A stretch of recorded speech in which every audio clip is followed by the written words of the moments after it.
अगर आप सरकारी कर्मचारी हैं या प्राइवेट नौकरी करते हैं और एनपीएस में पैसा कटता है तो यह वीडियो आपके लिए बहुत ज़रूरी है, क्योंकि अब उम्र सीमा बदली है। रिटायरमेंट पर ज़्यादा कैश मिलेगा, पूरा पैसा निकालने के नियम बदले हैं। आज इस वीडियो में हम एनपीएस के 10 नए नियम सरल भाषा में समझेंगे। वीडियो अंत तक देखिए।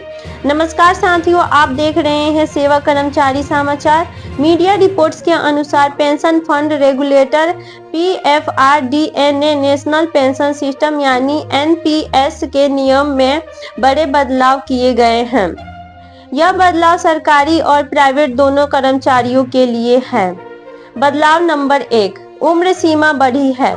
मीडिया रिपोर्ट्स के अनुसार अब आप 85 साल के उम्र तक एनपीएस में बने रह सकते हैं। पहले यह सीमा 75 साल की थी, मतलब अब ज़्यादा समय तक पेंशन में निवेश कर सकते हैं। बदलाव नंबर 2, एन्युटी की वैधता कम। पहले नियम यह था कि अगर फंड 5 लाख से ज़्यादा है तो 40% पैसा एन्युटी में लगना जरूरी था। अब नया नियम यह है, प्राइवेट कर्मचारी सिर्फ 20% पैसा एन्युटी में लगाएंगे, बाकी पैसा आपके हाथ में आएगा। बदलाव नंबर 3, पूरा पैसा निकालने की सुविधा। मीडिया रिपोर्ट्स के अनुसार अगर आपका कुल एनपीएस फंड 8 लाख रुपए या उससे कम है तो सरकारी और प्राइवेट दोनों कर्मचारी 100% पैसा निकाल सकते हैं। पहले यह सुविधा नहीं थी। बदलाव नंबर 4, किस्तों में पैसा निकालने का नया तरीका। अब एक नया विकल्प आया है, SUR यानी सिस्टमैटिक यूनिट रिडीम्पशन।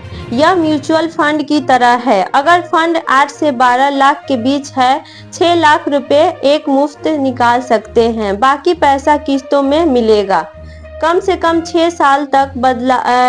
बदलाव नंबर 5, सरकारी कर्मचारियों के 3 विकल्प। अगर फंड 8 से 12 लाख है, सरकारी कर्मचारी चुन सकते हैं 6 लाख एक साथ प्लस बाकी SUR से, 6 लाख कैश प्लस बाकी pension plan, 60% cash plus 40% annuity.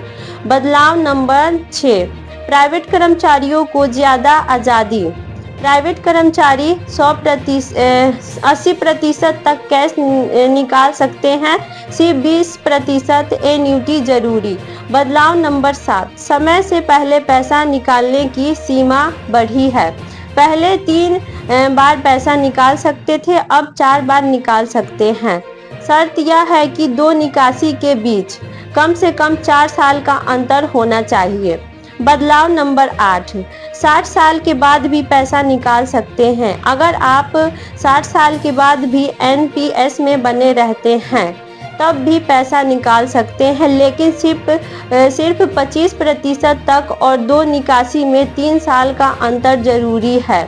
बदलाव नंबर 9, नागरिकता छोड़ने पर पूरा पैसा। अगर कोई एनपीएस सब्सक्राइबर भारत की नागरिकता छोड़ देता है तो वह पूरा जमा पैसा एक साथ निकाल सकता है।